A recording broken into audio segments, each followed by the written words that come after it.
Welcome, everyone, to another edition of Friday at 4. I hope everyone had a very good week. The year is moving along forward. We are, believe it or not, in the second week of January. And with me, as always, is Amanda Van Deerheiden. Amanda, we have a special guest today. Maybe you could do the introductions. Hi, everyone. Happy Friday. Yes, we do have a very special guest today. I'm excited to introduce a friend and colleague of mine from the past, Dan Silverio. He's going to share with us a little bit about his journey in 2019 as we talk a lot about being intentional.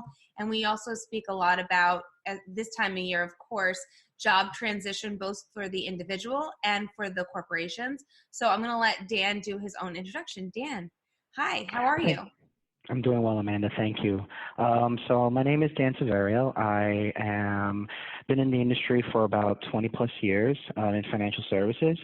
And this year, specifically in 2019, it started off great. And then after that, it went to kind of like a downward spiral because I was actually laid off from work in April of this year due to cutbacks, the economy, what have you. And it took me about 7 months to actually get a job. So during that time frame, I did a lot of different stuff. I was trying to first network. That's probably the best idea, and that's probably the best place to actually start with is to network.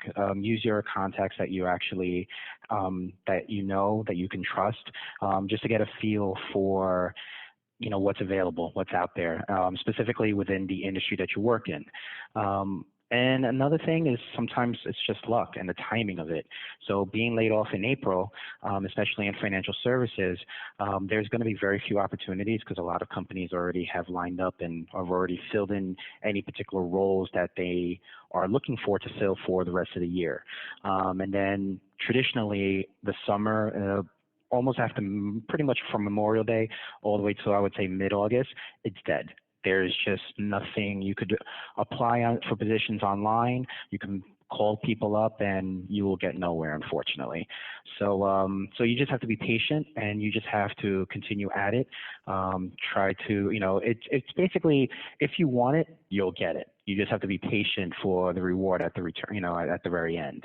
Because even during the interviewing process, that in itself can take a long time. I mean, even with the current role that I'm currently in right now, I got hired on December 2nd, but I was interviewing for this role at the end of October. So even that process took an entire month from onboarding, first and second interviews, et cetera.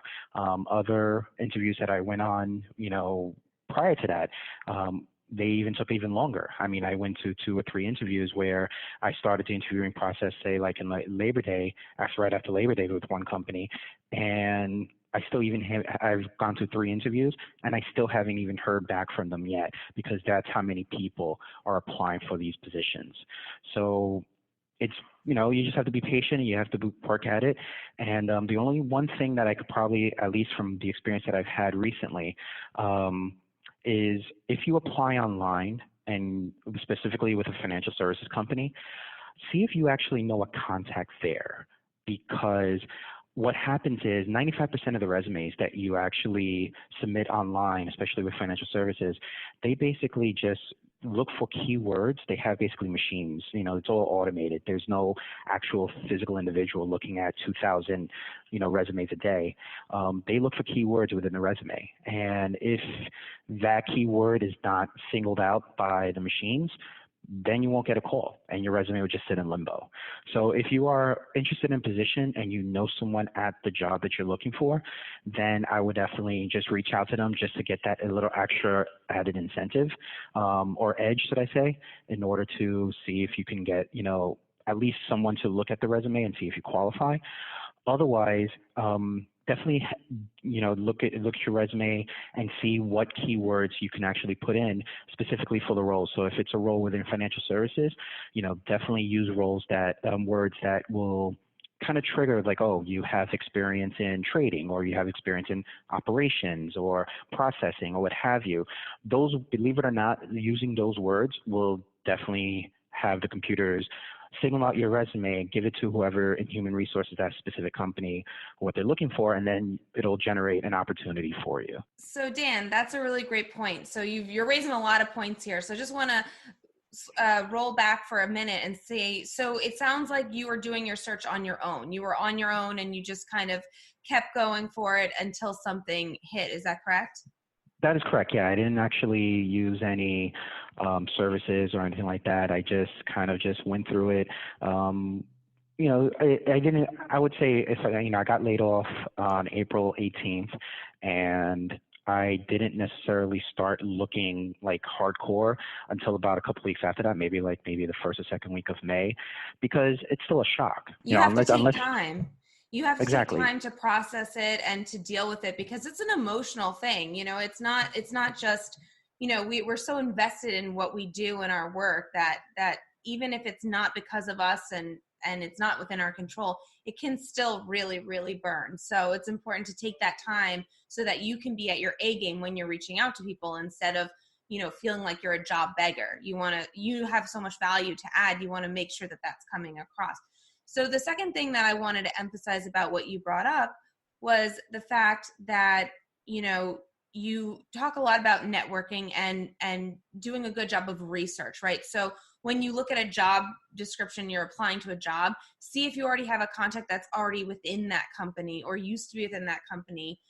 You'd be surprised the invaluable information and also just the introductions that could bring about. Did you set specific targets for yourself of how many people you were going to reach out to a week, or? Absolutely. I mean, you have to treat it as if you're goals, especially if you have goals at work. That's basically where you would actually, that's what you would do, is just set up goals for yourself and say, okay, this week I'm going to apply for 3 jobs and I'm going to reach out to 3 people, at various companies, just to get in touch with them, because even that is sometimes a process. So yeah, absolutely. Each week I would set a goal. I would, make sure that I would either reach out to a certain amount of people, apply for, a certain amount of jobs each week, just to do some search and continue at it. I mean, that's basically is, and sometimes it gets disheartening, discouraging, excuse me. You can try all you want, and then if you don't get any feedback, and that's why I say the timing, especially the time of year where you get laid off within financial services, believe it or not, plays a role. It's if you get laid off in, say May or April, you're going into the summer, no one's going to really speak or sit down with you unless, someone just quits right away and there's just that one lucky opportunity. Otherwise, companies usually don't start looking for filling roles until really the end of the third quarter, which is, August into September, because that's when they'll know what their budget is for the following year. Budgets usually have to be in place by end of October, beginning November. So any hiring opportunities will have to be done during the fourth quarter. How did you keep up your motivation when you were going through that process? Because it can be very draining. I just found motivation elsewhere. So I have 2 kids. At the time when I got laid off, my sons were 14 and 8. Actually 14 and 7. And, I would try to use my time there just to sometimes step away, disconnect, because if you're constantly at it all the time and you get no results, you will feel burned down, or you'll feel like a big letdown. So sometimes you just need to take a step back. You can't, as much as you want to get at it, as much as you have the desire and the urge to get a job, sometimes the opportunity is not there. So it's okay to take a step back and be like, you know what, if I do this 3 or 4 days during the week and nothing comes up, I'm taking 3 or 4 days off after that, just to take, unwind, regroup, get yourself mentally checked back in again, because that's another thing. It's not just emotional, it's a mental burn, where you're mentally just constantly questioning yourself, what did I do wrong? Or maybe am I applying for the right job? And then sometimes it just brings back a lot of other stuff from okay, did I do something wrong in my previous job? What happened in this situation? So you just start second guessing yourself. So it's always a good idea to take a step back after, if you see that nothing is happening, don't be discouraged, just regroup and then go at it again, the following, like I say, take a few days off and then just go back at it again. And eventually it'll happen. It is a process. Unfortunately, sometimes as you get older, it gets even harder. Like, for example, I am 43. So, being in this industry where a lot of my contemporaries are going to be probably anywhere between 5 and 10 years younger, that's also a challenge. So sometimes you just have to, be patient for the right opportunity and just separate yourself where you may not necessarily be affordable per se compared to someone who's maybe 5 or 10 years less experienced than you or younger than you, but that experience is valuable. And that's where you can come in, and sometimes there's an opportunity such as the job that I currently have right now where that experience definitely helped because I came right in and I didn't have to be trained very little because I was already familiar with a lot of the processes and the systems, and they were amazed. It's like, you know what, if we actually hired someone new right off the street who was, say, in their 20s, they would actually be probably, and they wouldn't be cost efficient because it would spend about 2 to 3 weeks just bring them up to speed, where for me, it would be like a day or two.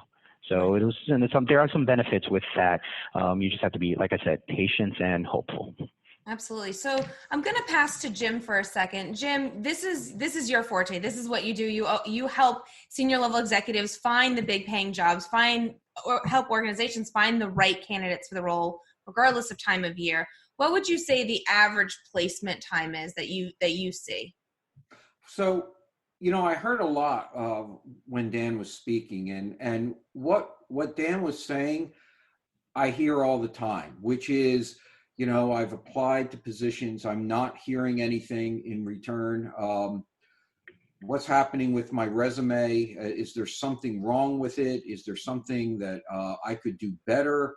And you start questioning yourself, your background, your expertise, your experience. And that's one of the things that I think we've talked about this before, Amanda. I've talked about it a lot. And that is that when you apply online and you go through one of the candidate management type systems, you need to realize that the chance of someone looking at your resume right away and saying, this is the person for us, and moving forward and getting that call within 24 hours is very slim. And the higher you go up on the seniority ladder, the less likely that is. So everything Dan is talking about, I hear over and over again. So, Dan, what you're pointing out, the frustration, the mental anguish, the the doldrums that you went through when this hit you unexpectedly is common for senior executives. It's common for a lot of people, but senior executives who are used to being in charge, who are used to being the leaders of a group or a division, find it sometimes tough to adjust to actually having to sit back and wait for what the next steps are.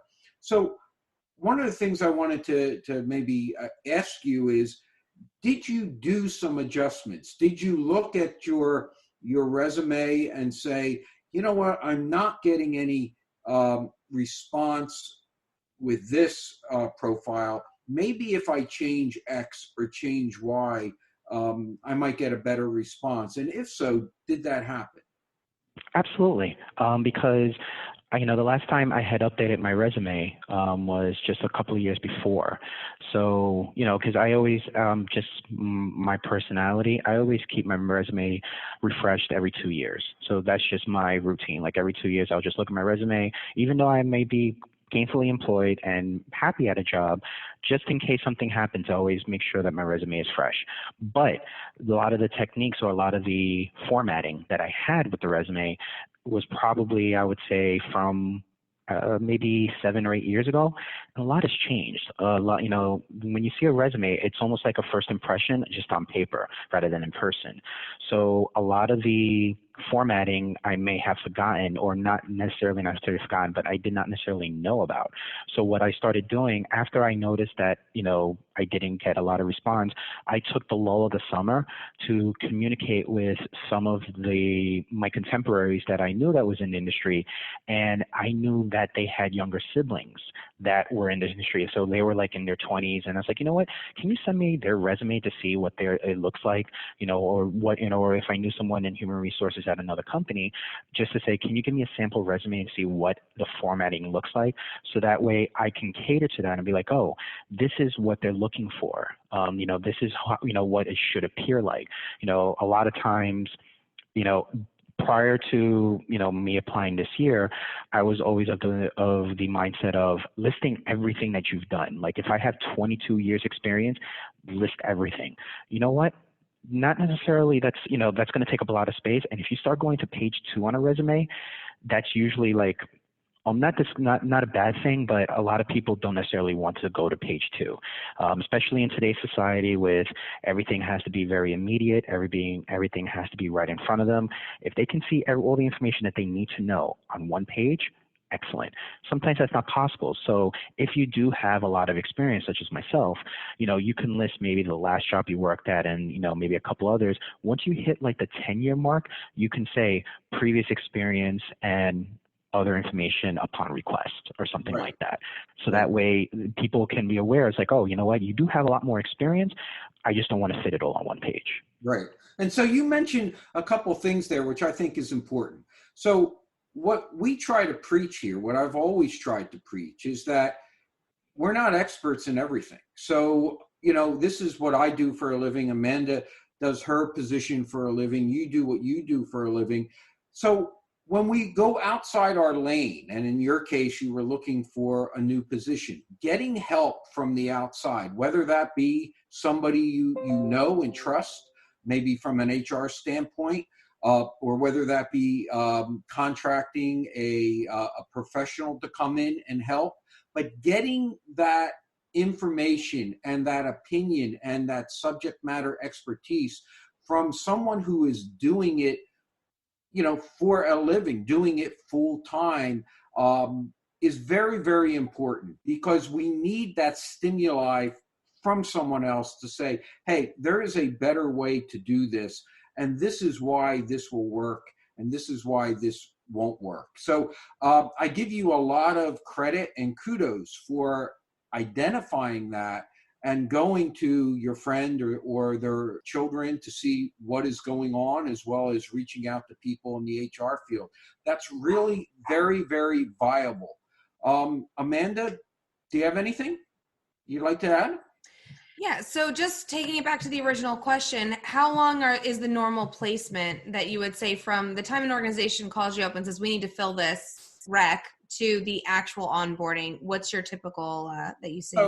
So yeah, that's a really good question, because what we see is mid-level to senior level, we usually expect 90 days to get someone into process. And what does that mean? That means from the time that the job is posted or put out there, to the time interviews start, to the time you actually decide, you know what, there are 2 or 3 people we'd like to move forward with, maybe in a more formal way. We do not necessarily believe the industry that you are going to fill a senior job any sooner than 90 to maybe 120 days. 3 months, 4 months, 5 months, sometimes 6 months is the average, simply because it takes a while to identify the people you're looking for, to bring them into process, and then to do all the due diligence that need to be done in order to get them seated. So if someone can be seated 4 months in that position, that's quick. I would say 4.5 to 5 months is the norm. Sometimes it can be 6 months or beyond. Yeah. So Dan, as the person, as the senior leader looking for your next role, and you want to get started and you enjoy working, how do you deal with that when you're in the process and it's taking 4 months? How does it make you feel? Oh, no, as I stated before, it can sometimes be discouraging. And just to echo some things that I already said, it's definitely, companies basically are in a position where the more senior the role, the more selective they can be. So meaning that they want someone that they don't have to necessarily mold and basically teach or anything like that. They want someone to come in and do the role. So they can be as selective as they want. Whereas if it's something that's more entry level, they don't really care. They'll probably hire someone that is on the borderline, but you know what? If we have them here, they can learn the ropes, go through the processes and everything like that, and then we can mold them to the individual that we want working here. They're more patient with that. Whereas if they're going to be paying someone a certain amount of money and they expect a certain amount of responsibilities, they're going to be as selective as possible. So if you come to that realization and accept that, sometimes it could take time. Like, for myself, I just knew the timing was just not there. And yes, once you start hitting the 3 to 4 month mark of being unemployed, in some cases, you start looking at, unemployment's going to be running out in a couple of months. Where can I go for other resources and stuff like that? So you start scrambling with that. There's a lot of different things that come into play where it doesn't necessarily just affect the job search, but other things as well. So you just have to come to grips and understand that these companies are going to be very selective because they know that the more experience you have and the role, especially with the responsibilities and the seniority with it, their selectivity is going to be a lot higher. And you just have to be patient and always look for an edge. And that's why, like I suggested before, is, if I knew someone that was in the company, I was like, hey, I applied for this job online, can you assist and maybe put this in front of your HR person? And sometimes I always make sure that they're aware. It's like, this will be an incentive for you as well, because a lot of times they always give bonuses to employees if they can recommend someone. It's like, oh yeah, I know someone that could fill a role, and then they get a bonus after that if that particular person gets hired. So if you can even mention that to the individual, they usually gives them an extra added incentive. It's like, hey, this is not just helping out a friend, but hey, there's some money in the end for you as well, especially if that particular company does pay some type of referral bonus. Absolutely. And so one of the things we talk a lot about on this podcast is the idea of communication can make or break. And so I'd love to hear, as the job applicant, as the job seeker, how, if you could, you don't have to tell us the name of a company or anything like that, but if you could give us 2 examples, one example where recruiting or the talent acquisition person did a really good job of keeping you looped into timelines with the process, and one where it went horribly wrong. Again, no names, just experiences. That would be, I think, really helpful. Totally. No, not a problem at all. Actually, my current role, they were very helpful. I mean, I think they communicated with me almost on, if not a daily basis, I would say once every 2 or 3 days, just to keep me in the loop and say, hey, we did your application. You already went through the first interview process. We're going to set up a second interview, and they set dates and deadlines. So if you get that type of feedback from a company, that means they're interested. Then there was another situation where I was with the company that I mentioned that I started applying in September, and I've yet to hear back from them yet. That was very arduous. It was a larger corporation. It's actually much larger than the company I work with now. It's a global company, and it's hard because you apply and you get interviewed, and then sometimes you don't hear back from they give you a timeline of 2 weeks, but they don't necessarily stick to it. And then you call back and they're like, we interviewed about 2 weeks ago, and that's okay to do. Don't feel like you're pestering. If someone gives you a certain timeline and says, and that's one thing that you should always ask after the interview is around what time do you expect to make a decision, or any next steps that are needed, especially if you always, especially when you give the thank you email afterward. Be forward and say, when do you expect to make a decision? So that way, if they give you a timeline, keep them to that. And you can actually communicate with them the day after that and say, I understand that you were making a decision by X date. Just wondering if that's still the case, or if anything has changed. Because if you don't do that, companies will forget you. Because especially the larger the company, and especially if it's a role that is, within that particular company and you're applying, you can run into the situation like I did in that company, where there were 55 under candidates that were being interviewed.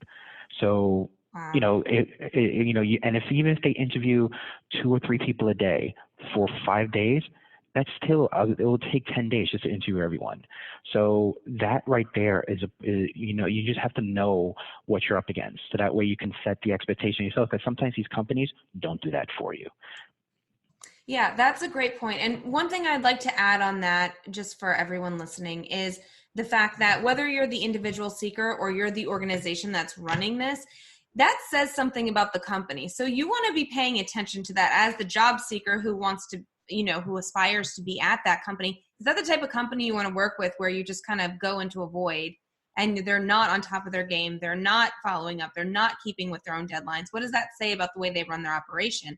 And from the operation standpoint, do you really want to, you're going to lose quality, high achieving candidates who are on top of their stuff. So it's a really important reminder on both sides of the house, that communication is always key, and that we want to make sure that we're doing what we can to keep moving the ball forward, but being respectful of people. Because I know I personally have interviewed with companies that they were so horrible in the interview process that they lost me as a customer. I get spam emails from them all the time, and I have an actual reaction still when I get an email from them, like, well, they wouldn't even, do the time to respond to certain messages. Why, I don't want to be spending my money with a company that's not treating their employees right, or their potential employees right. Amanda, that's a very good point. The candidate experience from both sides, from the candidate side, how they view their experience, and from the client side or the company side, how they view that candidate experience. There's so often a disconnect. And it's something that when companies realize it, a lot of them change, but most of them don't. They just keep moving on, and then they don't understand why they're not pulling in the top talent. One of the things that I've always gone out and preached when I go to companies is that somebody comes to interview, and if it doesn't go well, it doesn't go well. But that experience that they have, when that candidate does get a position, they're going to talk about that experience with that company. And that may preclude another candidate wanting to join that company. We've talked a lot today.